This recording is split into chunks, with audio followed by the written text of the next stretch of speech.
Welcome to the Polarized Podcast. Glad to have you back. If you're joining us again, this is a really special episode. Happy to introduce this pod, what this pod is about. It's about polarizing movies, polarizing in the sense of Rotten Tomato scores. Sometimes critics love it and audiences hate it, or vice versa. Now there's another. I also never did that before. There is a doorbell ring of anyways. God damn it. Worst timing. It's so good. Yeah, so those are the types of movies that we talk about, polarizing in the sense of Rotten Tomato scores. Like I said, today where we have an episode that's already off the fucking rails. This episode is A Knight's Tale. I'm sure you probably know if you clicked on this and saw the title of it. Today we're talking about the 2001 movie starring Heath Ledger, Shannon Sossman. I mean, the list goes on. We'll talk about this wonderful cast in length, I'm sure. The score of this movie on Rotten Tomatoes is 59% critics, stinky, and 79% audience. So pretty solid, but you know, we'll see if how everybody feels about those scores just in general. I am one person who is a host, but I have another person who's a host as well, a co-host. Sometimes we call him the forever guest, the man, the mystery, the legend. What other, the White Knight. I'm gonna the sake of this episode. That's so perfect. I would like to introduce my James Lindsay. Hey. The White Knight. Okay. All right. Yeah. I like the white Power Ranger. And you know what color he was before white? He was green. He was Green Ranger. Tommy. Yeah. Tommy. Yeah, there we go. He was, and he evolved. He did the old Gandalf treatment, if you know what I mean. Yeah, he did. Except from gray to white, he went from green to white. It's a natural evolution. But I'm just James the forever guest. You can just call me James. Thanks everybody. Thank you. James. Brandon, are you? Yeah. I know you mentioned one of the leads in this movie is a sauceman. Do you consider yourself a sauceman? What's your favorite sauce? Oh my God damn it. I can't believe you asked that question because big time. Favorite sauce go. Yeah, I think most people know me as quite the sauceman, I would say. When it comes to going to a restaurant that's got salsas or some type of hot sauce available, I'm like, yes, please. More the better. If there's a bar of salsa, that's the best thing I think that can happen in the sauce department. There's a whole department of sauces. I had such a good sauce. Okay, so this is how much of a sauceman I am. I went to the grocery store, got this sauce, and it was a garlic pepper sauce. And so it's like I would say like a typical like bottle, akin to Cholula or Tapti or whatever. I crushed it in 4 days. My God. I was like, everything could use this garlic pepper sauce on it. And I was just a madman, a real sauce. Oh, it came with a straw. Perfect. I'm like, oh, yum, yum, yum. That reminds me of like a good aioli, a solid like aioli. You can't, right in the veins. Right in the veins. Just suck it to me, baby. Well, as much as I enjoy being the forever guest, I think I want to know some other people's favorite sauces as well. Oh, let's get it. Yeah, you know what? Let's open up the discussion. Let's open up the discussion. This is going to be a wonderful episode. We got some wonderful guests. We have both of them returning. I mean, let's introduce them, James. Absolutely. We have two today. Two more people. Oh. You remember those people persons that Brandini was talking about earlier? We got two more of them. Real guests. Oh my God. Not these fake ones like me. Oh, stop it. Here we go again. All right. If you're forever here, I get that it's a lie. I appreciate it though. I wish that I could come up with like a Paul Bettany style introduction for Cara and Nick. Let's fucking go. Oh, I tried. I tried. Oh, we got a Cara and Nicholas in the chat. That was super high energy. That was wild. I tried. Yeah, I tried to pull out my Paul Bettany. He's got to get into like the wrestling ring or something with that type of introduction. Maybe that's his second. Maybe that's his second career, and he hasn't started it yet. I would actually assume he's probably pretty averse to it now because of this performance, he got laryngitis. I can see why. My voice is kind of feeling it already. He literally at the end of it got laryngitis because he was yelling too much, and which was so funny to read because then I'm like thinking about like current Bettany performances, and I'm like his. In Marvel, what is he? Vision is so subdued. It's so like whispery and whatnot. And I wonder if he's kind of afraid a little bit. You know, like he's afraid. He's like, I'm not going through the damn laryngitis fit again. He's like, I've already said too many words in my lifetime. It's what the people want, but I'm going with a different sense this time. I'm going with I'm gonna think of me this time. he's put myself first. Yeah, he's putting himself first. Taking care of me. God, welcome back, guys. That guy rules. That Paul Bettany guy. He rips. Oh my God, what a! He rips. He raps. He bops. He claps. He claps. He rips. He rips. He raps. He rhymes. He yells. Bop it. Flick it. Spin it. He rocks. What's your favorite sauce, Nicholas? What's your favorite sauce? That's a good question. I mean, favorite sauce has to change with the genre of food, though, right? Fair. Overall favorite sauce would probably be a spicy verde sauce for chilaquiles. That's a good one. Nice and kind of like a little vinegar. I'm super happy you all approve of my taste. So would you say we're all SoCal among SoCal friends? Yeah, exactly. Yeah. Exactly. So you would say you're a verde over a roja? Definitely a spicy verde. Sometimes you get the verde sauce and it's just like it's like sweet. Yeah. It's like it's not good. Sometimes if it's not really good, then it comes out like jelly-like too. Because the tomatillos for sure. I mean, obviously we've established that I'm a sauceman, so I'm really tomatillo is delicious. You're a saucy minx, I know. I'm into all of it, but I mean, big time sauce guy. I would say like a standard verde is not that spicy, but it is so lime forward, and that's something you miss out of a roja. You know, citrus overload is definitely better. It's got a bite, yeah, especially when it's lime, because the citrus in lime, the acidity in it makes you salivate, so you taste more of what you're eating when you have that in your mouth. Really? Acidity of our city, of our city. Bull, burrito, bull. We're so excited to talk about this movie. Welcome in, everyone. Hey, how you doing? Don't be shy. There's plenty of room up in front here. Yeah, no, sit right in front. Yeah, it's okay. I'm not gonna bite. Cara sauce. Sauce, Cara. You know what sauce that gets me Shannon? saucy? Is it the Shannon variety?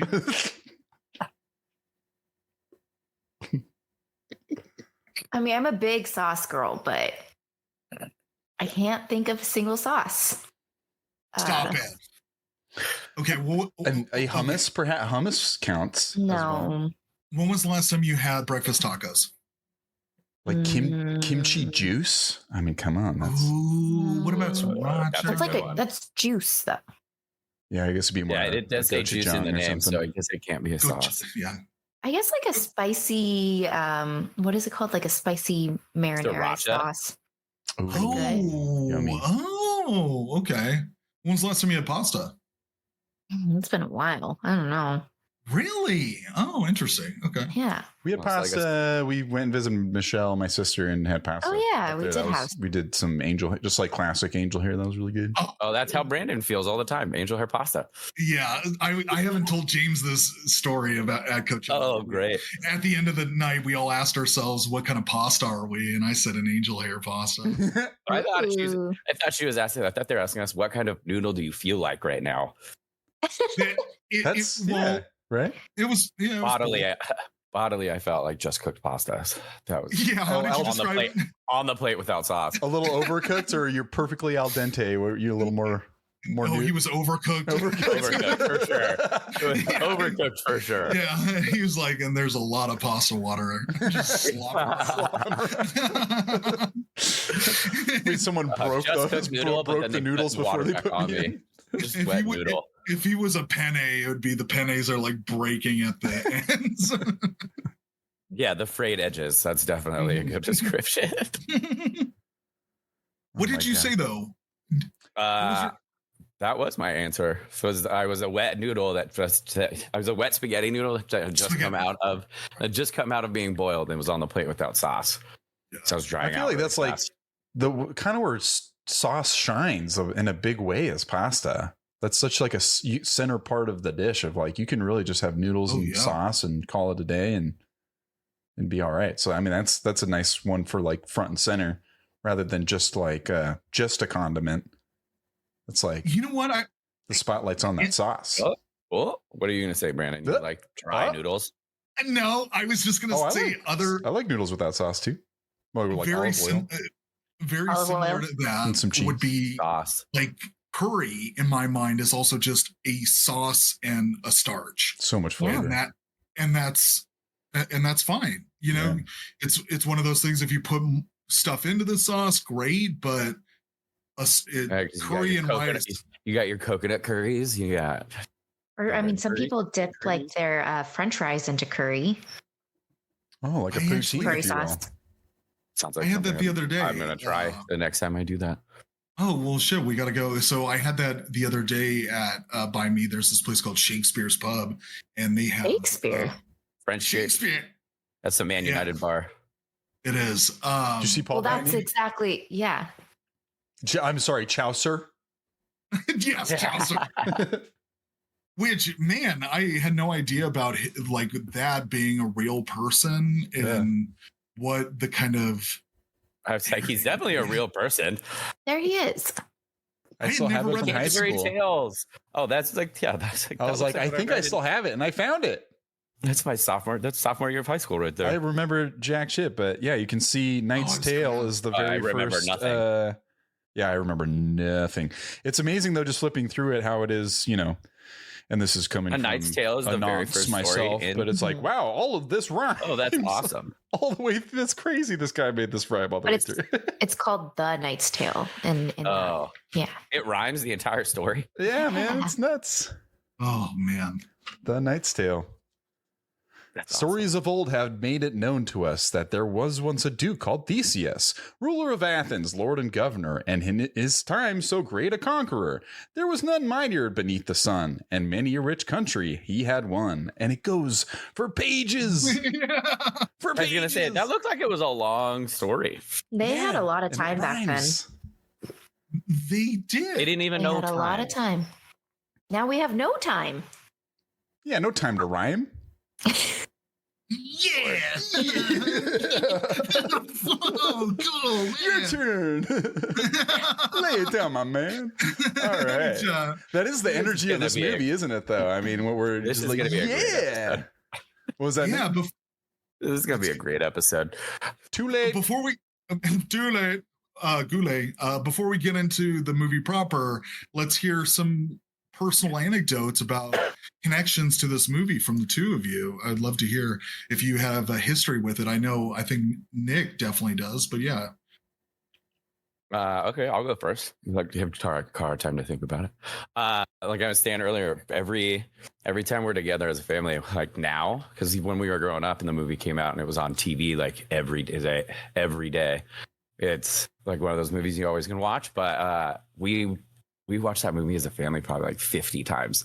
And now when we go home for like Thanksgiving or Christmas, that's like one of our holiday movies that we put on.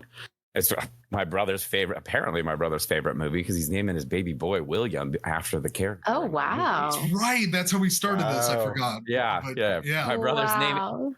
I'm going to be an uncle in fucking 2 months. To Sir William. To Sir William. To a Thatcher. You're a Thatcher. I'm definitely going to call him that. I'm never calling him Bill. You got to call him Sir Ulrich. Yeah. Uh-huh. Actually, that would be offensive. You got to call him by We're his real family. name. We're family. I can use the first name. He's not gonna be he might be my lord because probably gonna run us in circles. That's the hope, right? Oh, hey, that's the hope. Hey, that's the hope. You know what? Hey. God willing. Oh, well. You'll be blind. He'll you like fixing a net, and he'll come in and be like, "Do you know a Nicholas Schulte? Oh, he lives right over there at Cheapside."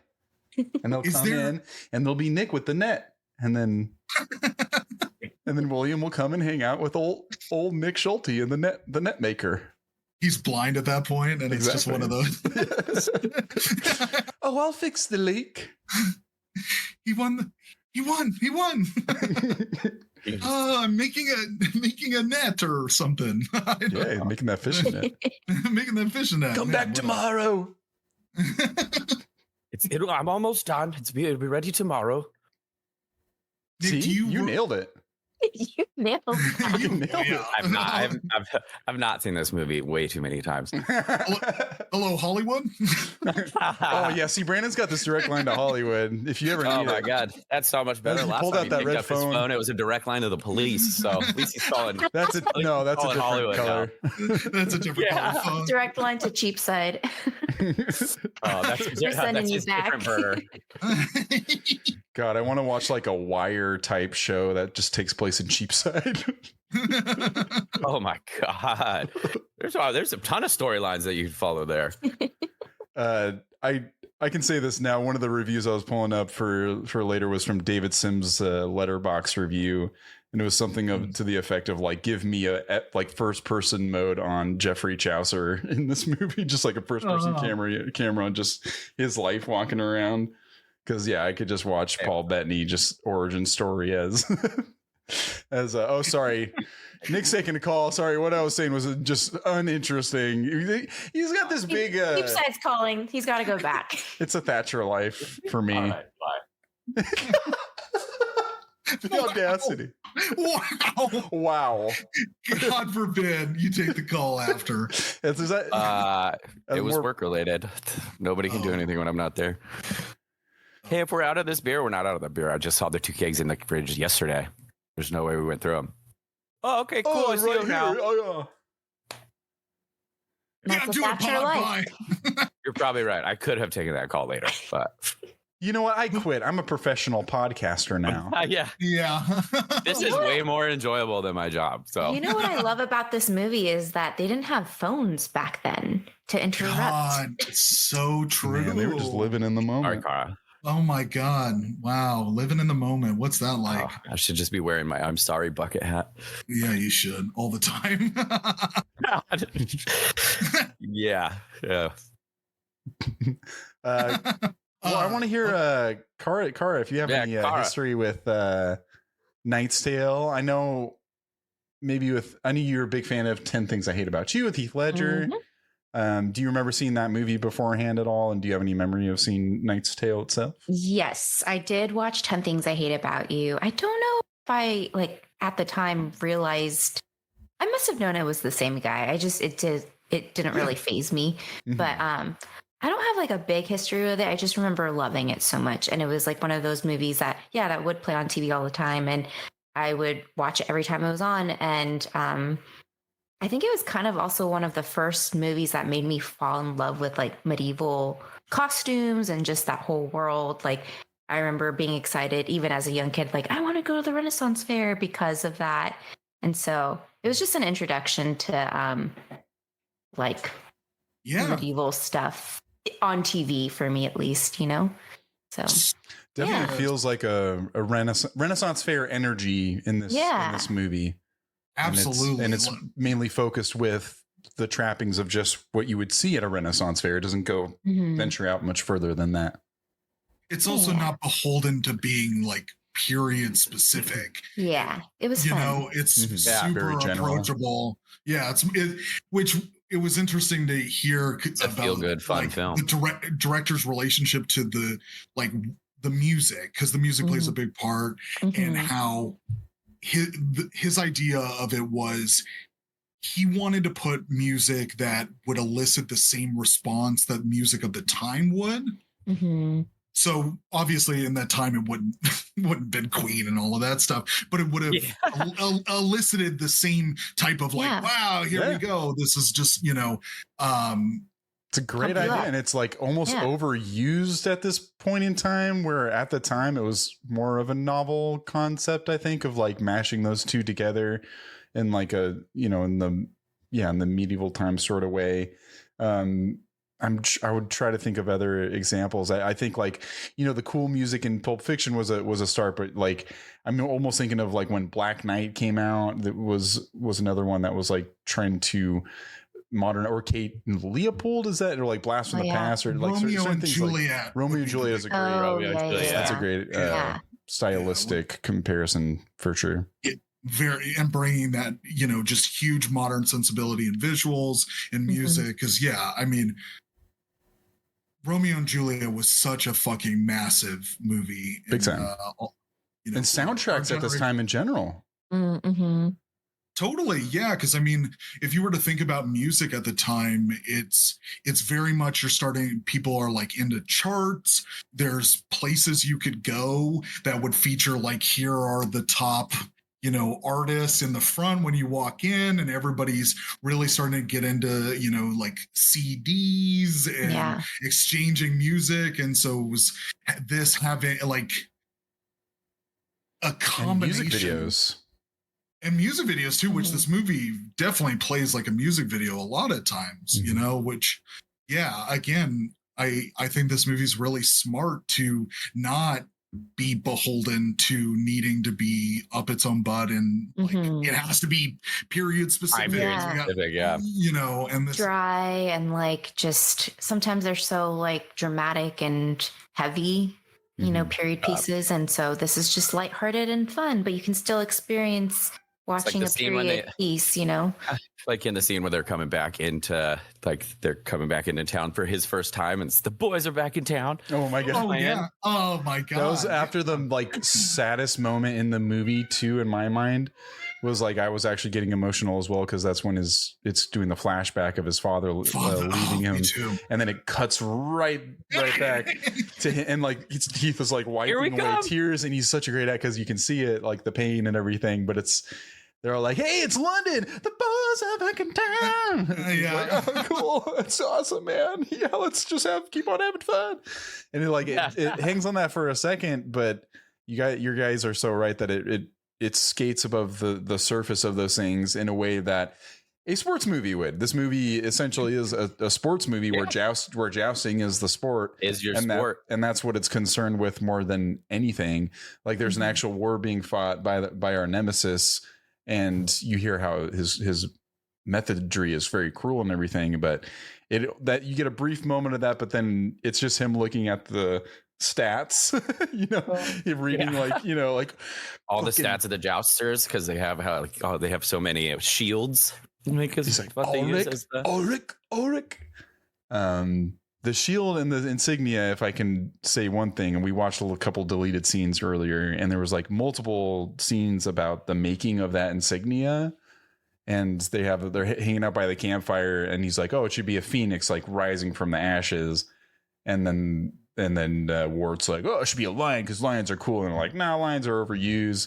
And they're like, what about 3 phoenixes, because there's 3 of us, so it's a 3 phoenix insignia throughout the whole movie. And it was kind of cool to think about, like there's a reason to that, and they had a couple scenes attached to it. But when you see that shield, there's 3 phoenixes on the shield he rides with. That's fucking awesome. Kind of fun. Oh. So speaking of WAD, what is it? What is this? WAD? I thought they were saying warp, but maybe they're saying WAD in an English accent. WAD. Totally. Wait, that reminds me of a time when I was younger, my neighbor across the street was British, and so his name was Clark, but like they would say clock. So I kept calling him Clock for the longest time. Your neighbor's name was Clock? Yeah, like I thought his name was Clock, but it's Clark. But it was like they spoke in a British accent. British English accent. Yeah, so I'd be like, Clock, hey, Clock. They never did. You learn it on your own, or did they correct you at some point?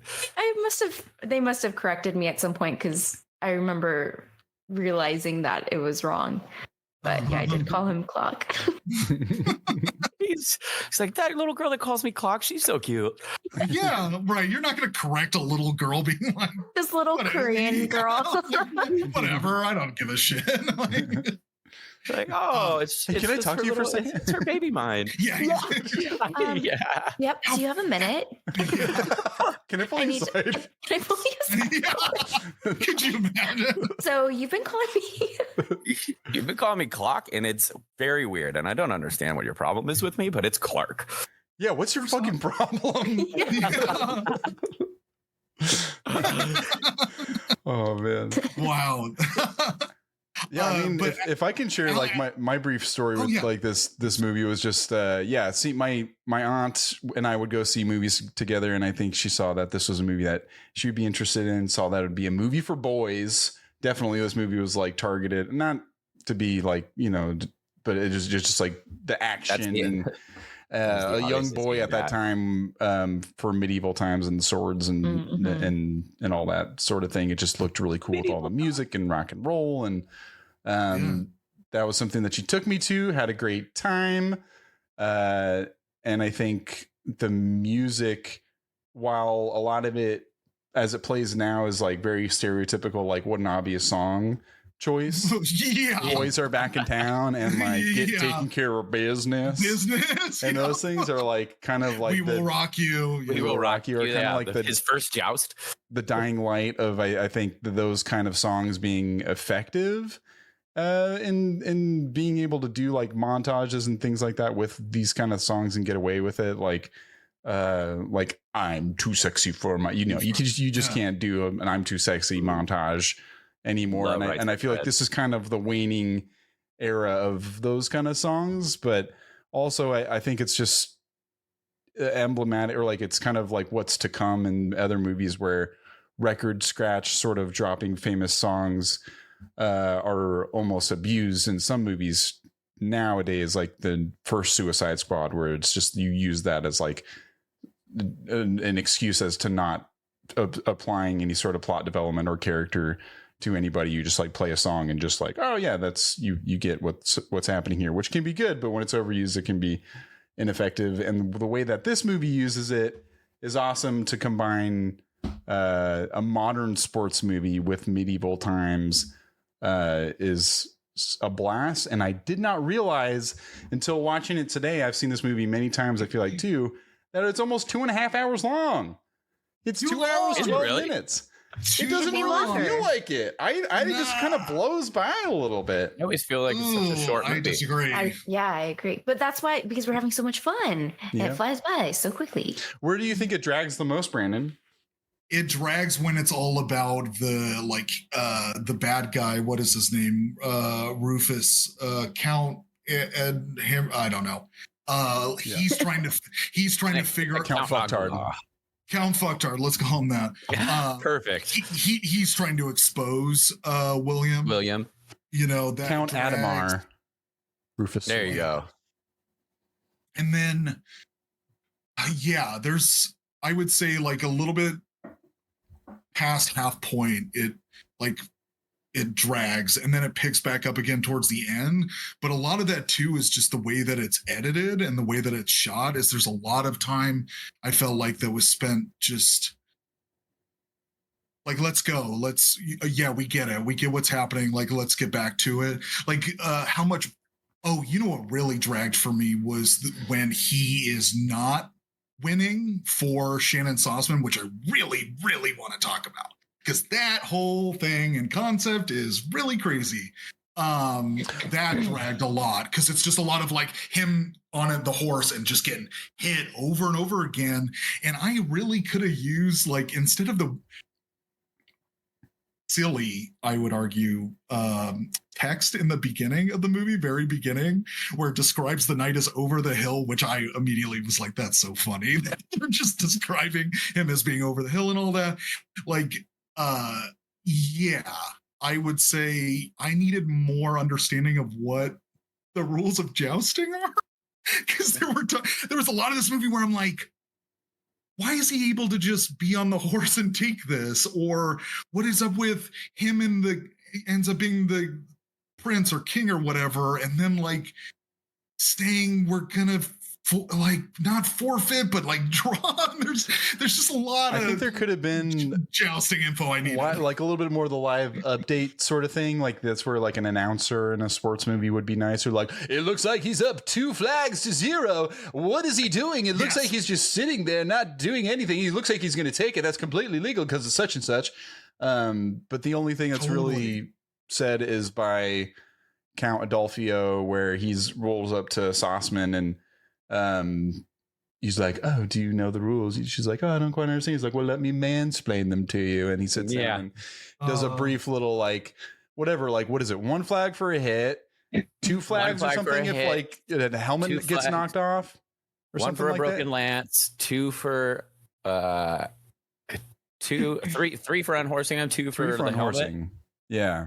And then you're trying to get to like 5 or 7 or something like that. And you see the flags coming up every now and then. But I do agree, there could have been, those scenes could have been used a little bit more to have some commentary, either by Bettany or some of the other guys, to be like, this is what the stakes are and this is what's going on now. And when I wanted to go back to that one part, I will agree where you said it does drag. That was where I had like my one issue this time watching it, where there seems to be like this forced conflict that's put upon the movie because things are just going so well. And I do like that because this movie is breezy. I love it. Yeah. And it never goes too dark or anything. But there is a moment where he's gone, the villain, and then he just starts getting pissy at Sossman for like what seems to be like no fucking reason. He's like, yeah, well, you can't eat a flower and you can't, what can you do with the fucking flower? What can you do with the rose? You can't do shit with the rose. It's fucking pointless. Just like you. And it's like, he's winning. He's just catching fucking dub after dub, and villain homeboy is pissed off, but he's still just like, it's not enough. I got to put him on his back. And it's like, why is he getting so upset about nothing and taking it out on Sossman was my one issue. And there seemed to be like a contrived conflict, which was resolved in a very romantic, fun way where they all like tag team a love letter. I love that part. Oh my God. Well, I want to talk about You have been found. The cast in this movie is inspired. I love the cast of this movie. Yes. We had talked about how they're going to add into the Oscars an award for casting director. I think is going to come. Oh, nice. Cool. Allison Jones. Allison Jones is going to clean up. She's like on everything. I'm always like, oh, Allison Jones. Casting my Allison Jones. Oh, so they don't even need to have the category. They already have a winner. And they already have a winner. That's fine. She can just never win. It's like the Allison Jones best casting category.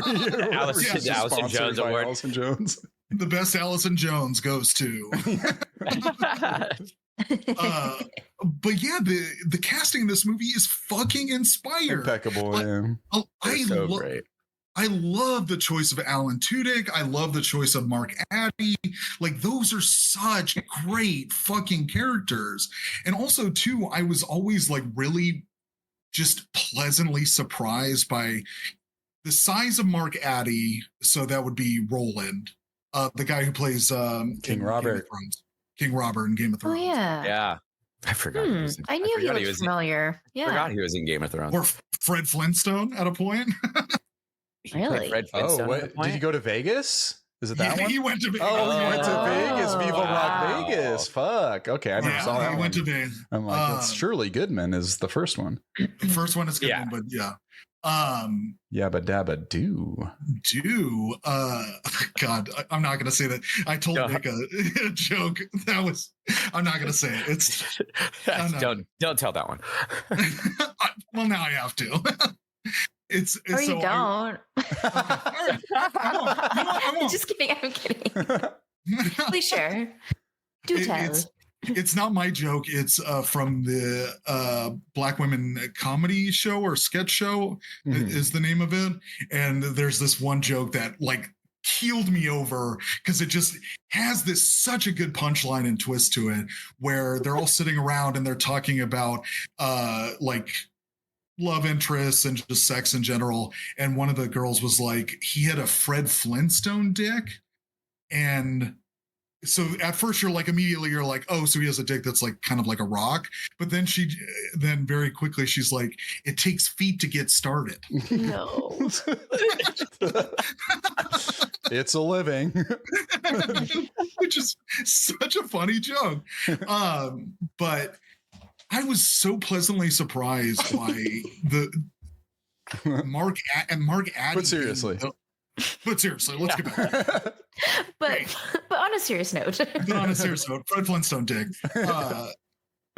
But Mark Addy is the one who's the really sentimental guy, and the one that's like making the clothes and helping with the letter. Because I don't know, I feel like most movies, it would be Alan Tudyk would be that person because he's less imposing. He's more of a like meeker or like a thinner guy, and that typically, like stereotypically, is always like the emotional guy, and then the bigger guy is always the one that's like, I'm gonna beat everybody up who's trying to get at William. I will fong you. But the flip of that was wonderful, and both of those actors are incredible. Like, I think Alan Tudyk and Mark Addy rip. They're so like, there are times in the movie where Alan Tudyk is like tearing and like really just so invested in this stuff, and his energy of excitement, his energy of frustration is so great. Like he is so tuned into this movie. So is Mark Addy, and then Paul Bettany. I mean, let's talk about the Bent Man. I just gotta say, Mark Addy has daddy energy. Mark Daddy. Oh, Mark Daddy. I'm kidding. Fuck. I'm kidding. But he's kind of like the caregiver. They're like all kind of daddies. They're all kind of daddies. So in a fuck, marry, kill, what are your guys' three? Oh God. Shit. What is your the three? crew? I just want to be a part of that fucking crew, man. When they're looking, we'll get back to this question for sure, but when they're looking down on the bad guy at the end and they're like all together, I'm like, I want to jump in. I want to fucking jump right in and be like, okay, break. Yeah, okay, let's go. Oh God. Fuck, marry, kill. Out of those three, well, marry Heath. You got to marry William. Well, no, he doesn't count, right? Because is it? Oh yeah. Oh no, he doesn't. Oh, it's Bettany, Tudyk, and okay. Yeah.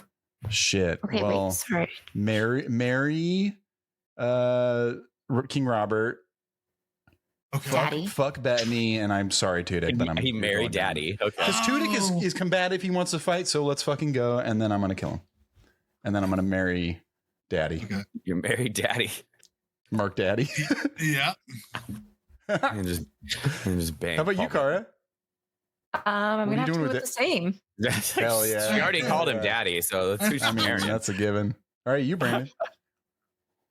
For me, it's gonna be fuck Bettany. Yeah. That's it, right? Isn't that the answer? That's it. It is. It's the right answer. You're right. We're all on the same page here. That's Nick? a bummer about Alan, but yeah, I get it. Are you going to save Tudyk, or are you just going to kill him too? No, I would do the same thing. Okay. Yeah. Okay. I guess it wasn't that complicated. Telling you, daddy energy. There's just after this movie came out, he was the dad in like some I forget the sitcom that he was on, but he was the dad in a show like right after that movie came out. Which person? Daddy. Mark Addy. Mark Addy. Yeah. Okay. Oh, Addy the daddy. Addy the daddy. Who would have known? Who would have known, man? Yeah. He's absolutely amazing cat. I mean, that's a great point with like Tudyk and Daddy, because like you would think it would be switched around, but I like that it plays a lot more with Tudyk's like insecurities. And it's like, maybe it seems like he's really trying to like puff up his chest even more because he's like compensating for something, you know? Yeah, absolutely. When Paul Bettany's so calm, cool, collected sort of thing, right? For the most part. Yeah. He's just got one glaring issue. And there is one other deleted scene where he's just walking around naked, and they all like run up to him, like, "What's the matter, man? Like, what the fuck? Why did you do this again?" And he's like, "What? He's like, they're like, "Well, you gave away your clothes." He's like, "My clothes are right there. Or what?" He's like, "Why are you walking around naked?" He's like, "My lady was hungry," and he like pulls up and he like hands her an apple. He says my wife. My wife. So it's like he has a wife. So he's married. Yeah. Which he actually That was a little. Oh, do you think he was just like saying that? I think he fooled them. Tudyk was like, "Oh, I thought it was a prostitute. Sorry," but then I don't know. I think he actually fooled him. I think it was. But I would just say that's kind of unsurprising because it's not like Bettany is like sleeping around. Like you don't see Bettany with him. I thought he was gay, to be honest. Really? Oh, interesting. But yeah. The only thing very fluid. I don't know. I feel like you walk in, he's just in a pile of people. Yeah, it does seem like he's sleeping around and he's fluid. Doesn't know where one body is and the other one begins. He seems like that kind of guy. I don't know. It's like it was just this is a Zoolander situation. It's a Zoolander situation. So Knight's Tale. Oh, and then he's in The Time Machine as David Philby. That's right. And then he's in this movie called The Order from the same director. It also stars Heath Ledger. Also stars Shannon Sossman. And I've never seen it, but I think I might check it out because it has all the same people. He's Friar Tuck in the Ridley Scott Robin Hood, and I think that's great casting as well. That's great. So Friar Tuck is perfect for him too, right? That's a perfect role for him. Yeah. He's a perfect man. He's a perfect man. And this is a fantastic movie. I mean, so we talked music, we talked people. The plot skins we haven't along. talked Heath though. Before we get into the plot, perfection. let's I miss that man so much. It was so interesting to watch this movie at this point in my life now, looking at Heath, because he is so representative of a particular type of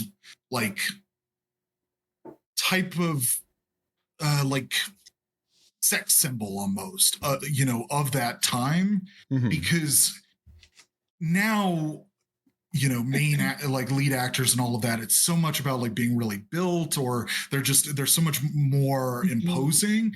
And there were so many moments in this movie, like especially when he's like laying in bed and Shannon comes and his arms are up on his little stomach and he's just waiting for her in bed and he's got the covers up. And there's something about him that it's like, he was so physically interesting to kind of just think about, because he is kind of like boyish, or has this thing to him where he's not imposing at all. Leans way more into the like leading man of what is he thinking? What's going on? Oh yeah, he's brooding. What's going on in that head? He does that in 10 Things I Hate About You too, with the arms up like that. That's like his move. Like Heath Ledger's move. He's like chilling like this. He's got these little arms. No, they're kind of long because he's lanky. He's lanky. Size-wise. I mean, not so much the length, but yeah. His physicality is a big part of his charm, and his charm is just a big part of his success as an actor. I think that dancing scene is something that is difficult to pull off and it not be. I don't know. I think there's a fine line for me in that scene, which I love. But there's a fine line where I feel like if there's someone else doing this, I'd be like, "Ugh, that looks weird." Like, "Oh, But then, because he moves. Seeing him and Sossman, and that little hop he does in the dance, he does that in 10 Things I Hate About You too. Like, he seems like a goofy guy, like just kind of like. Yeah, I don't know. Bettany too, Tudyk as well, Daddy. Like their chemistry all together as a crew just comes together so well. And then Sossman and her pal, it's like her maiden. Yeah, that whole back and forth between them is a big portion of this movie. And I, for the most part, like it. The losing thing, I think, is toxic, and I think it's it's uncalled for, and I don't think it's cute anymore. But I'm glad they got to win after. But another scene that I really liked was the church scene where she does ask him to do that, but the way that's shot kind of surprised me. I was like, wow, this is an amazing like pan with him walking left to right towards her, kind of chasing after her, giving bad poetry about horses' flanks. And then she kind of rebuffs him and it goes right to left as she's like, well, lose for me. And then he's like backing off. And I thought that was really well constructed scene. And there's a lot of crowd work in this movie that is handled well from these like big wide shots. Sure, a lot of extras. And the action. I mean, they hollowed out balsa wood for the lances and were able to really hit the guys with it because they would just explode like that. And then they like filled it with like dried pasta. I think, speaking of fucking pasta, not like a Nick noodle, but like a firm dry noodle. Firm in one of those like a Bucatini. Like a what's his face, like a Count Adolfo jousting thing, like, you know, with a fist.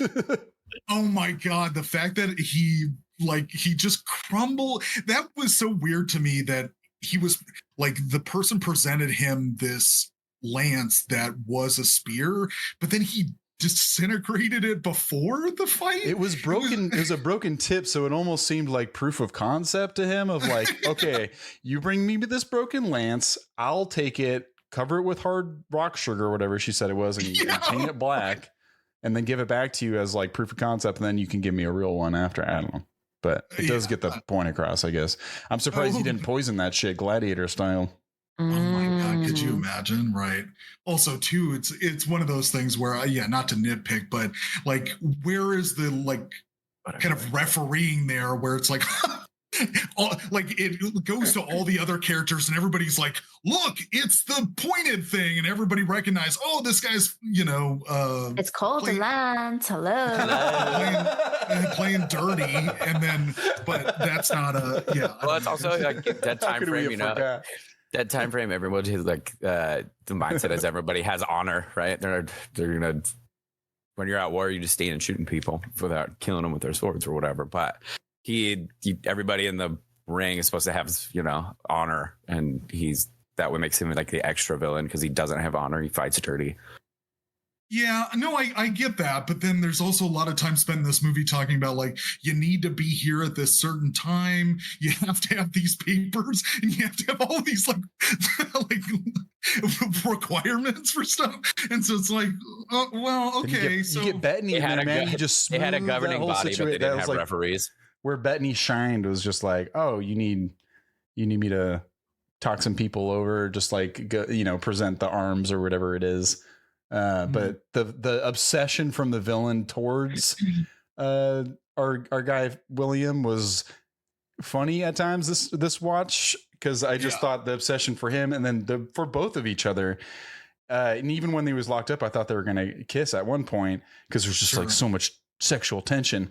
But at the dance, I just thought it was so funny as well, where he's just on his ass so much, where he's like, hey, Sir Ulrich, why don't we see a dance from Liechtenstein or whatever the fuck it is? And it's like, oh, God. And then when he does lay the dance on, I don't know if you guys notice, he fucking like almost starts to cry. He starts to cry right before breathing really heavily. And he starts to cry right before he storms out of the castle. Yeah. And he's like about to have a panic attack, and he storms out. It broke him. All three of us watched that scene before you got onto the podcast. It's like, also that the villain to me, I hate David Bowie. I can't help but think of a past episode we did, The Holiday, which he also plays ostensibly the villain in that as well. And it's always so funny to just see an actor who has a face like that just gets. Yeah, I don't lean. He's typecast as the dick. He's always the up his own ass dick, and that's just his whole career. Yeah, I remember he was an old. I don't remember too much about his character. I just remember him being there. He was the doctor. He was the doctor that ends up getting like dementia, I think. Yes. What ends up happening? He gets old. Yeah, he gets old. Yeah, he gets old. Well, yeah, I'm down to kind of start wrapping up here. I'm looking at some of my notes. You got a joust trophy for the sword fighting contest. I thought that was weird, where like they're presenting the trophies, and it's the one where he didn't win the joust, but then they're like, for sword on foot, Sir Ulrich, and they hand him the trophy, and it's a dude with the jousting with a lance, and he's on a horse. And I was like, why did they give him that one? This is for the sword on the foot. Yeah, where's the guy with the sword? Yeah. Absolutely. To that point too, is I did find it kind of fun and amusing that the awards that they won, and like you got to see a little bit of the like fencing and like selling off of that. Which yes, I did like that. Just like, I don't know. You take your share, and she just knocks the head off. Right. He like breaks apart this statue, and he's like, "You get this, and then you get this." I like the loose sort of like take an extra florins. Why not? I like the kind of how they treat money. Or it's like, yeah, take a little money.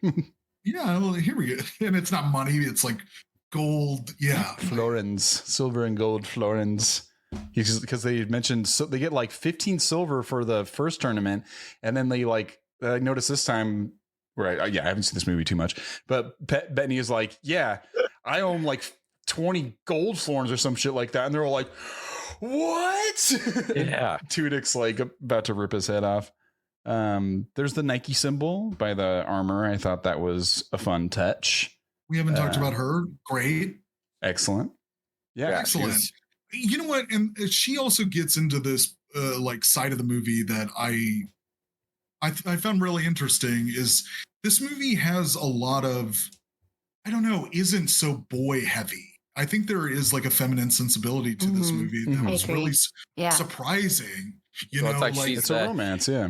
She's the only like armorer. That's a she, you know, like it's a male dominated industry. And then she comes in and makes that armor for him that's super thin and lightweight. And then everybody's like laughing at him until he hops up on the horse by himself. And then it's just, they all just go silent. Like, oh shit, that's really good. I wish I could turn my neck. Right. I mean, that's where I want to be one of those ADR guys in the background, like, oh, damn, that's awesome. I wish just like saying silly stuff. Right. You just see crowd noise and you just hear, look at that armor. Look at that horse. Is that armor looks lightweight. Yeah. That's a well-behaved horse. Oh, it's a horse, of course. Yeah, I thought she was really great, especially the scene where they're writing this the note to Shannon Sossman, like her involvement in it. Also too, just the way that there was some of that relationship between them, of them not looking at her so much as like a second-class citizen and looking at her more as an equal. And there was some of that. And it was really also funny, the way my mind worked on this is like in relation to John Tucker Must Die. I was like, this movie nails the Bechdel test in like 2 minutes. Like, she's not talking about a guy. She's just talking about like, at one point, like she's just talking about the work or like what's going on with her. And it's just like such great character stuff. And she's not talking to another woman though. I'm trying to think if this actually does, because the only two women that are talking are just Sossman and her friend about how they can get Sir Ulrich. Oh shit, that's right. Oh fuck. But this is, I mean, this time and setting of this movie is a tough one to tap into that. But I'm sure maybe Sossman and her friend have at least maybe one conversation that's about something else. I'm sure, right? But I like that. I do like that they don't continue to chide her and continue to poke at her for being a woman blacksmith. Yes. It's brought up once. They like, and then she's like, oh, it's because I'm a woman, and she tries to get ahead of it. And Heath is like, they never even mentioned that. They just said like, you're only good with horseshoes and shite with armor. And then she just takes offense to her skill as an armorer. She takes offense to her rather being than just her talent. The sexism. And then that is where it kind of lies, and it never is brought up again. And I appreciate that. And then she just drops one line about her husband dying, and it's like, you don't really want to go further with that. Everyone has their story in this fucked up medieval world. Sure. And it's almost kind of nice when they're like, yeah, I haven't been back to London in 5 years. And he's like, yeah, like fucking 12 years from me or whatever. And there's a lot that can go on in there, and everyone has their story on the road and everything. And that's the whole D&D Baldur's Gate side of it that I like. And I also like, I'm rambling, but the little raft where you pull the chain across, that's got a nice cinematic effect of like the father leaving, and he just Yeah. Raises his hand and then fades into the fog. It's like it's the thing from the Sherry or that takes them across in Lord of the Rings. Exactly. Yeah. Yeah. Get off the road. That's a little bit later. God, that reminds me of a very poor use of music in this. Is the training montage is soundtrack by Lowrider? Yeah, there's what the fuck was that about? I don't know. He should have had like a horse that was like had tiny legs. And it like yeah. Try to nail him, like try to buck him. Yeah. He just has mini horse. He just has mini horse. That was rough. And then there's the meet cute when he first sees her and is following her on the horse into the church. The track I know you like it, Kara, but the track that's playing during that whole part is awful, really bad, and a really so bad like it'd be playing like Beverly Hills 90210 or something in the background. It's very like speaks of the time, and maybe it's cool for that of like a romantic meet cute, but it's like electric guitar generic and then he's just like it just goes off for a bit, but then it comes back with a really great score later. I don't know. There's a really great like actual score too. I can't remember the specific song, but I liked how kind of like cheesy and tacky that scene was. Like I was open to it being like silly and like the rom-com aspect of it. But I don't remember the song specifically, but I remember it was very generic and almost like a prefix on like I kind of love that like he's like looking around for her and then she's like in the background. Is that the scene you're talking about? She's got the white hat. Okay, let's talk about we haven't even got that. It's a series of hats in this movie, or hair color. The one where she's like walking in the back and he's like looking for her and she's like in the background above. She goes up to the second level. I think it's hilarious. In the church, yeah, I think it's hilarious. I mean, all of that. But the song I can't remember. Yeah, I mean, all of that is really good, and it's to this movie's credit, like them falling in love and all their relationship stuff does work. You know, I mean, sure, we can say what you will about him needing to take a knee and all of that stuff, but like, I don't know, the chemistry between the two of them was great. You know, and you really believed that them falling in love. And agreed. Yeah, didn't they date after this movie too, though? I would not be surprised. Did they really? I think they did because then the order they didn't. Yeah, I assumed that. Oh, maybe that was just me. I assumed that maybe they dated after that because then they were doing movies with each other still. Or Daddy and Sauceman. But just one last thing on that music, James, is I made a note of it. I was like, this music sucks. I did the same thing. I was like, this is really bad. Because it was like very 2001 like rom-com, but like then Disney they just original movie put on top of it like flutes or like some type of like medieval instrument on it. And I was like, oh my goodness, this is PU. And also too, I was also still thrown by the Lowrider song being the second like jukebox song in the movie was such a misfire for me where I'm like, Lowrider just okay. Fundamentally, I like the song Lowrider. I don't want to say that. That sounds great. I want to put that out there. I like the song Lowrider, but like that had nothing to do with a training montage. Like, right? there's nothing about Lowrider where you're like, we're getting ready. No, Lowrider's just a fun song, so maybe that's more of what it was. It's just fun songs to keep the movie in a fun, upbeat way instead of actually trying to tie it into like they do with The Boys Are Back or We Will Rock You. Like that wasn't what it was meant for. Yeah, all the songs are just like fun, upbeat songs. Like there's no, The other ones make more sense. I agree than Lowrider, and I'm even trying my bestest to even make it. I'm like, well, he's not on a horse. He's just trading on the boat, so maybe it's a little lower than the horse. I don't know.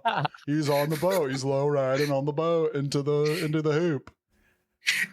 Yeah, just also too like fundamentally the BPMs of that song to what was happening was like so at odds with each other, where it's like we're speeding up because we're learning and we're getting better, and then low rider, you're like, but we're also taking it easy and staying real low riding and chilling. We're just mad chilling. And I was like, wait, there's a gajillion songs you could have picked. And you chose that one. And then also too, I had mentioned this before we started recording, but James, I wanted to talk to you about this, is Golden Hours by Golden Years. Great song, but weird choice for that. I thought it was, I did not expect, that was the one that I did not expect. All these other ones were like, yeah, of course. And then that one I was that like, makes sense. This is used in some stuff, but like not as like, overplayed as some of the other ones. And like that was, I liked it. The movie was the first time I'd ever heard that song. Sure. Probably me too. That's dude. fair. Yeah, I get it. And I think it was doing. Because the chord progression, everything, and the Renaissance style, Baroque sort of way it was playing the song beforehand, I'm pretty sure was just the Golden Years, like in that style. Because I was like, this is sounding familiar, and then it slowly kind of transitioned into the real one, which I'm pretty sure they did like a almost Golden Years kind of like version in like in a medieval style. So the transition medieval was nice. Golden Years. I think so, and I like that dance. It was cool how it was shot, and then his little twirl, and then their chemistry dancing was should not have worked as well as it did, and that has a lot to do with the cast, and the energy was like improvised in some of this too. From all of it seemed like everyone had a lot of space to have fun and work, and luckily that paid off, and because I don't think it does every time, and it must have been an Allison Jones situation or well, that's what I was telling James, is like it seemed like it would have been so fun to work on this movie, like with the costumes, the setting, or like the set pieces, and like just the cast. Like everyone looks like they're just having a good time, and I feel like I love that. The cast seems like they're all friends. Yeah, or just like having a good time, and like the director seems like he's also having a good time, like, and that's what I love. Maybe sometimes a little too much fun. If you too much fun. Yeah, there were times in this movie where there's like weird slow-mos, and the way that I felt about the direction of this movie was very uneven, first and full stop, because like sometimes it's presented very well, like this is an action sequence, and it's the way that it's just the scene's constructed great, but then there's these just weird flourishes throughout the movie that sometimes I loved and sometimes I was like, what are we doing here? Like there was speed ramping at weird parts, there was not slowing down it's a big bug at other parts. Well, just like like they drop the frame rate sort of thing, where it's like they'll do a close up of Sauceman reacting, and it'll be like skipping frames, so she can so it seems more dramatic, and it's just tricking you into thinking that. But yeah, and also the flashbacks, the way that's handled too, is like a little very that's like student filmy, where like remember how going into every memory, there's like a lot of weird visuals. It was a whiteout, and especially when he gets smacked in the face with the Lance hello, he goes back the first time, and I don't know, man. There's something, I agree, it's cheesy about it, and this whole movie, it skims above the surface. It's almost 2.5 hours long, but God damn it. Like there's the pros kind of, will outweigh the cons for me, spoiler alert. But I realize that like maybe it should go deeper in certain areas, but I am happy it didn't. And one of those was you get the prince to be king was a big plot point and a big Deus Ex Machina in this movie. And that was one where like you could get a little deeper in that, because I really like that concept of him bottom low class, fucking prince, noble, super high class, and then they meet in the middle of like being a knight. And I like that idea of like them kind of just foiling each other and finding that weird common ground in the middle of like, oh, we're not who we say we are, but from completely opposite spectrums and opposite ends. Is a cool idea. It's played for a big plot point in the movie, and it could have been deeper if they wanted it to. but they didn't, and that's okay. And I thought that guy performed really well in his like 2 big scenes. Yeah, I mean, it's 2 big scenes. It's big scenes, yeah, because he has to come in and be a big scenes, like. Yeah, I'm about to change the whole trajectory of the movie right now. I was gonna say it's so fucking convenient. Like when he comes in at the end, where you're like, and he just knights him. It's like this is the only way this is gonna work, and it does. And it's like, fuck yeah, this is the perfect situation right now. As such as beyond constantation. The way he like announces constantation is always interesting to me. And he's got that X on his face. Like, cool, why not? He's got just a fucking X scar. Yeah, like, why would he have that? I by and large agree. I'm obviously being critical of the movie because I think it warrants it, because it's, it's a good movie. Yeah, like spoiler alert, it's a good movie. Oh, yeah. But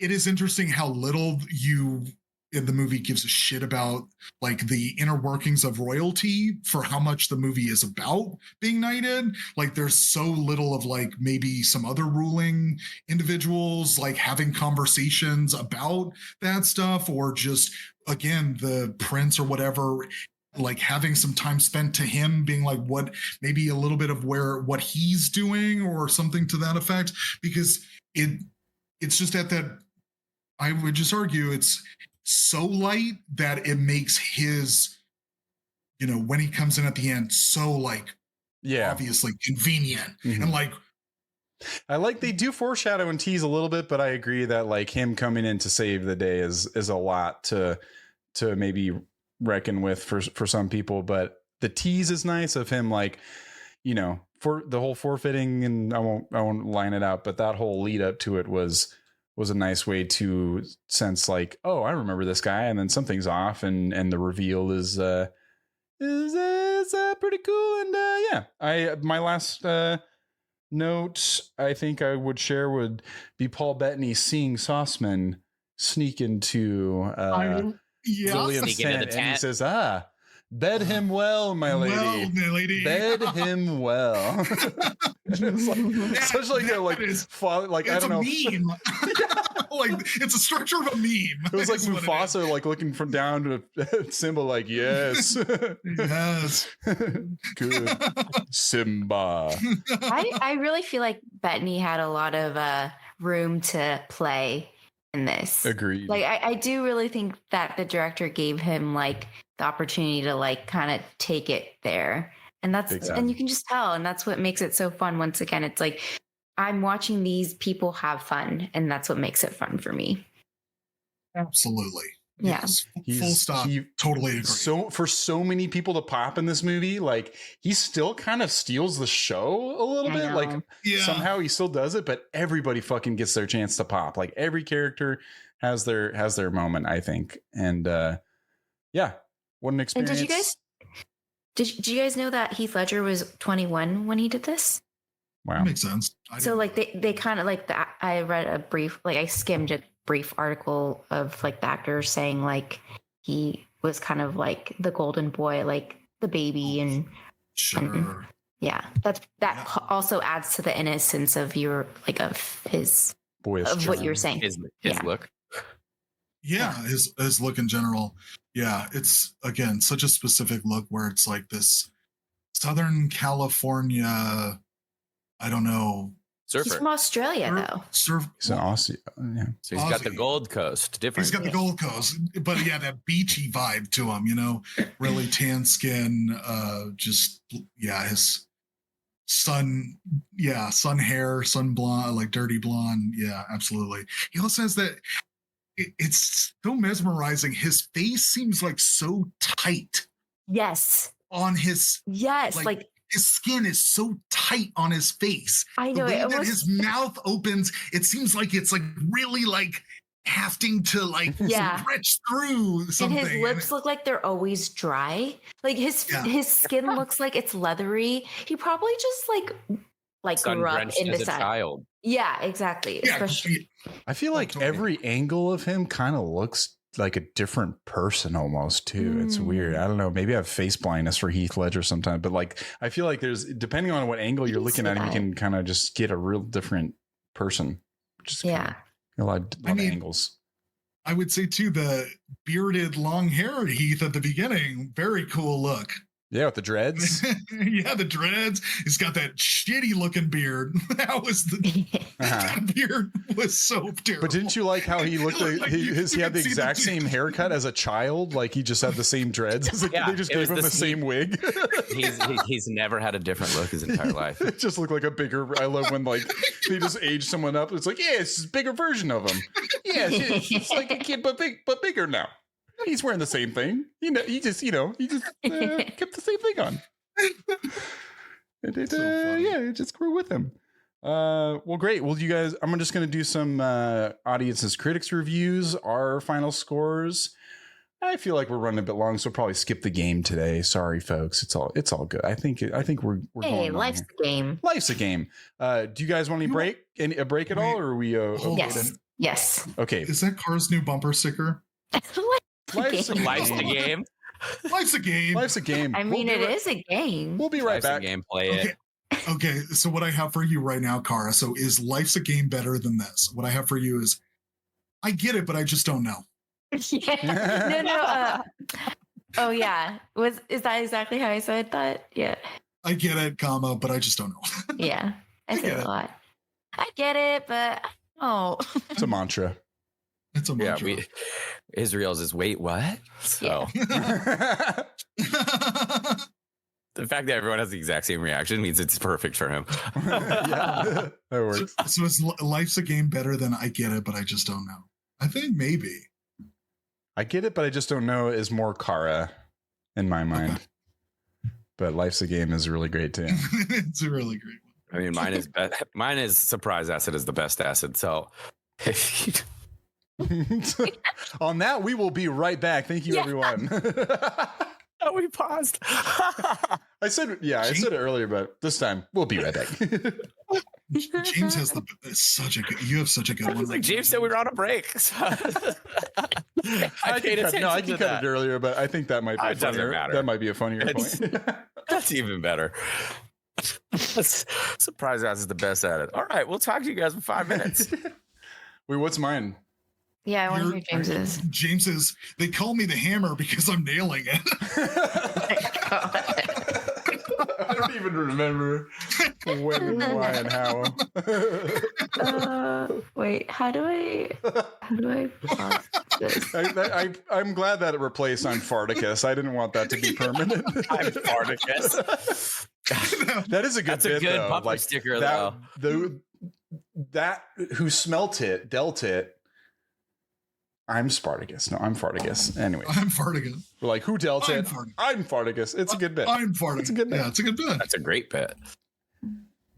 All right, we'll be back. Hey, don't you turn that dial.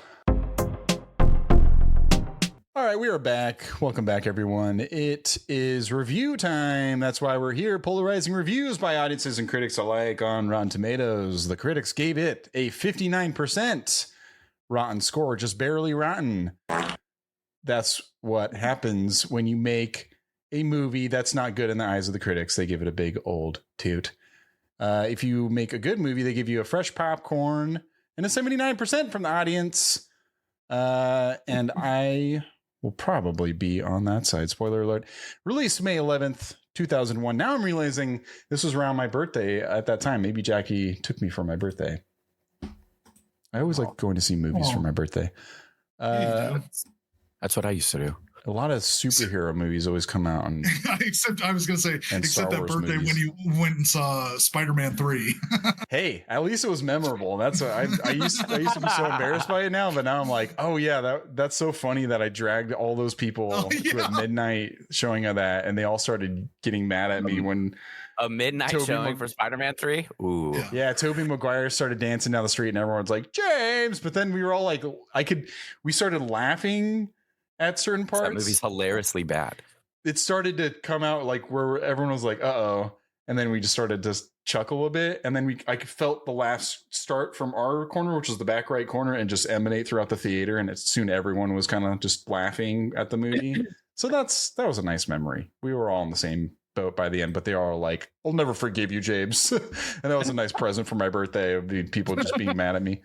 Well, for my birthday, I took people to go see, well, my mom took me and my friends, we were like in elementary school, to go see A Walk to Remember.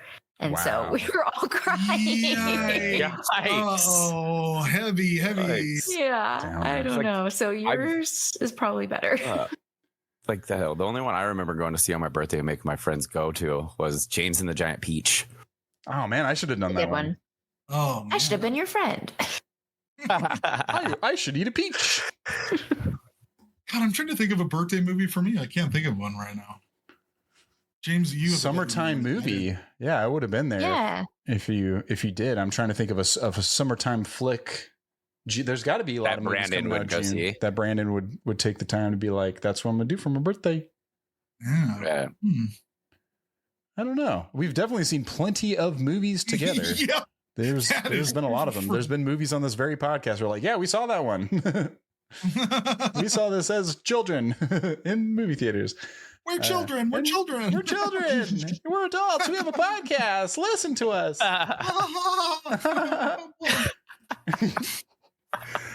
From Peter Rainier, New York Magazine, he gives it a rotten, no score attached, but it's rotten because he says, instead of pulling young audiences imaginatively back into the past, A Knight's Tale cheapens the process by demonstrating that there's no essential difference between then and now.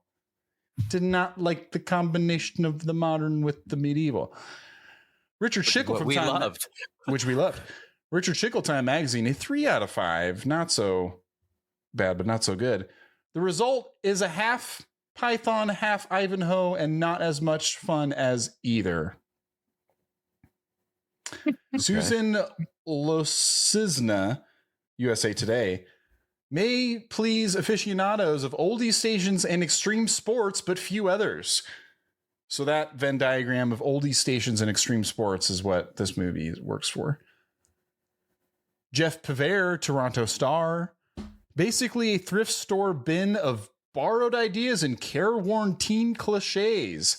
A Knight's Tale executes one of the most drastic wastes of promise this side of a gifted high school slack-off. Wow. Put him in a body bag. He really didn't like that movie. And lastly, from Stephanie Zacharek, Salon.com, it will rock you straight to sleep. Wow. Bam, bam, bam, bam, bam. God, the judge, jury, and executioner on that one. Bam, bam, bam. Let's go to audience side of things. 79%. Here's a 5-star from Rick B-Man. I don't know. B-Man. 5 stars. Fuck it. I unashamedly love everything about this movie. I got really choked up during the scene where he is found out and everyone wants him to run, but he refuses to do so. Then when he's in the stocks and his friends come to protect him, God love you, William. So do I. And then when he gets knighted. And then when his father comes to the tournament and Chaucer announces him as the son of John Thatcher, Sir William Thatcher. William Thatcher. You have been weighed, you have been measured, and you have been found wanting. From Bailey, 5 stars. Heath Ledger in knight armor is my new sexual orientation. Oh, okay. Does anyone? I'm going to try my Bill Hader Stefan voice because Melanie requires it for this review. This movie's got everything: rock music that's both anachronistic and diegetic. Shannon Sossman as that bitch who somehow has access to late 90s couture and neon hair dye, while everyone else is in literal rags, medieval Nike product placement. Steve the Pirate, 7-ish time viewing. That's a great review. There's a pirate on our team? There's a Steve the Pirate. Steve the Pirate is in Dodgeball. There's a pirate in Dodgeball? I'll be on the Stairmaster. We'll do maybe a couple more. From Lily, 5 stars. I love this wacky, cute movie. So much for so many reasons. And if you don't, I will fong you. F-O-N-G. But I gotta admit, most modern rom-coms can't top that scene where, like, Rosalind, hey, if you love me, lose the tournament. Will. Okay, bet. Rosalind, wait, no, don't lose that hard. Wait, no, go back. There are ribs broken. What the fuck? I said stop. Jesus Christ, no. Yeah. Okay. Oh, no. That's suck the soul out of Kara. Like, oh, Was that a lot? That was a lot. That was a lot. Yeah, it's called a Lance. Hello. Some people say even Musty Heath is gorgeous. Just a lot of love. Musty Heath. Musty Heath. Double Stuff 7 says fucking classic in every way. This from Bob Goochman, 5 stars. Look me in the eyes and tell me that this isn't a perfect movie. Call me a fox, Sir Hunter, for that is all I am to you. Well, then a fox you shall be until I find your name, my foxy lady. Oh. Yeah. Yeah, that was great. He's got some good lines. The people love it. I want to hear what you guys have to say before we scurry off into the night, as me and Brandon are prone to do. Kara, would you like to kick us off, or would you want to pass it off to Nick? Or if neither of you would like, so I'll you can pass it off to Brandon. I mean, yeah, if you want us to go first, feel free to say that too. Review and a score. 0 out of 100. Okay, cool. That's what I needed. Or 140. The Danny system. Or 150. Yeah. No. Nope. I'd probably give it I'll give it a 90 out of 100. Excellent. Ooh, I like. No, the movie's amazing. I love that movie. Because it's just it's always a fun watch. Every time you watch it, you're not going to be in a bad mood when it ends. So yeah, it's great. You're not feel good. You might tear up a minute, but other than that, it's just upbeat and fun. So how could you not enjoy that film? Oh yeah.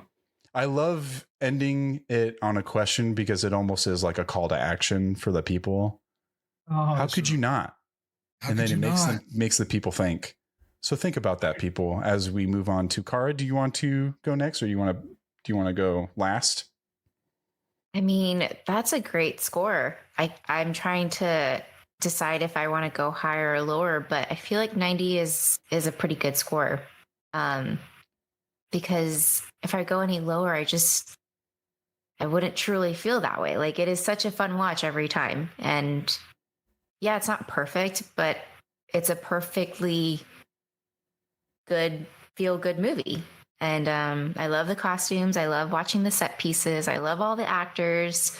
It's a good time. Yeah, I think I have to say 90 as well. What do you think, guys? Wow. There's a question. Yeah. Let us know in the chat. Yeah, make sure you email PolarizedPod@gmail.com.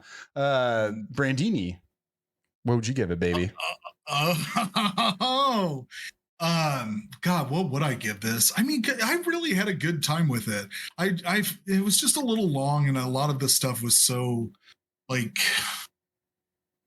it's very corny and cheesy and not deep, and it doesn't need to be, because the performances really make up for just the performances give a lot when there's little on the page. So I just overall am really wrapped up in the interactions that people are having, and just weighed down a little bit here and there.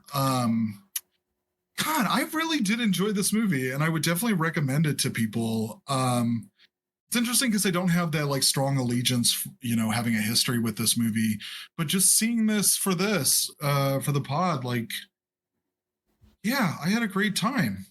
I was able to overlook a lot of its shortcomings. Some of them were glaring, so I'm not, I don't know if I would. Yeah, I'm not going to join you guys as being in the 90s. I don't think it's that for me, but I definitely feel like this movie to me was really enjoyable, and people should see this.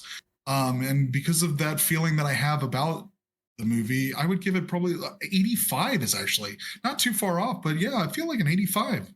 Fuck yeah. We're all right there together. And this movie I do have a history with, and that definitely goes a long way, but there's plenty of movies from my history that don't hold up.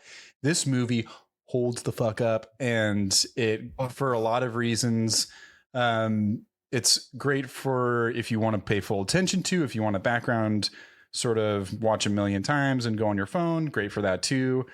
The soundtrack, I mean, it is a sports romance period piece with an amazing cast and energy, and it blew my mind. It was almost 2.5 hours because I've watched this movie a bunch of times, and there's not many movies that long, I feel like, that are just easy to throw on like this, and I will continue to do so. So I'll join you guys. I'll do a 87. I'll get right there in the middle. I think I'm almost Split the difference. Almost 90. I'll split the difference, and I'm somewhere in that 80s range. If I could throw a criticism, I think there was that little bit of forced conflict at that kind of juncture in the movie that was like, something needs to happen. The movie knew it too, and they forced it a little bit rather than actually have a reason why they like got into a fight, which could have been, by the way, I know we just need to wrap this up, but when she finds out who he really is, she is so chill about it. And she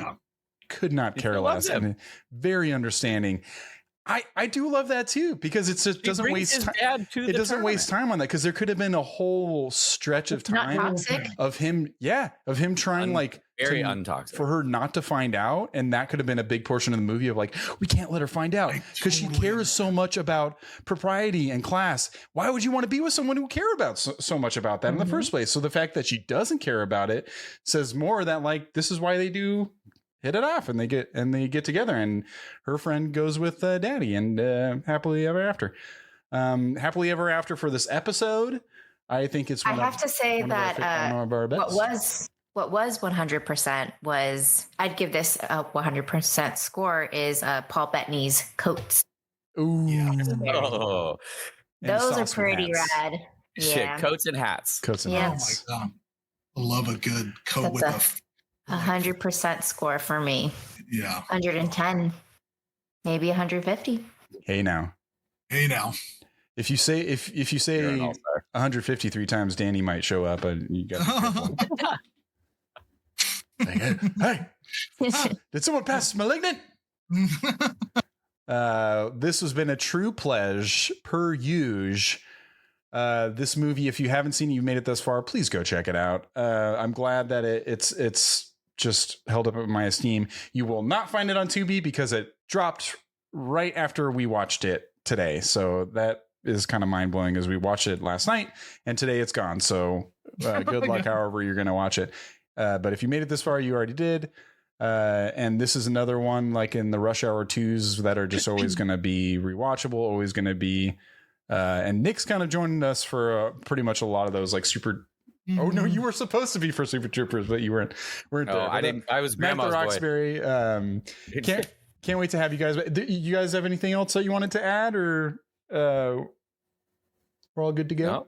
Cool. Just that the costumes were great, and I think we talked about that a little bit. The costumes were great.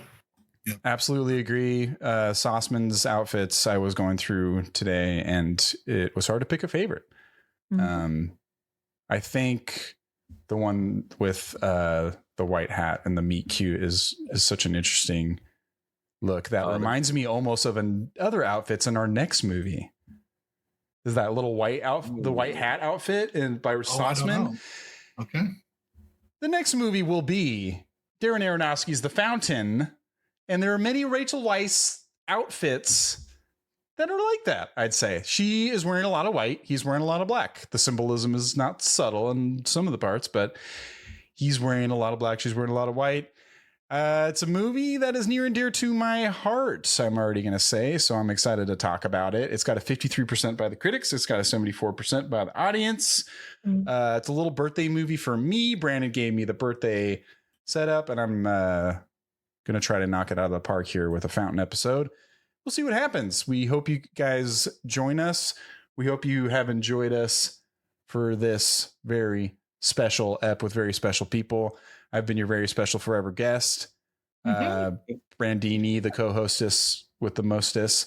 That's right. You're the hostess now because you like those Twinkies.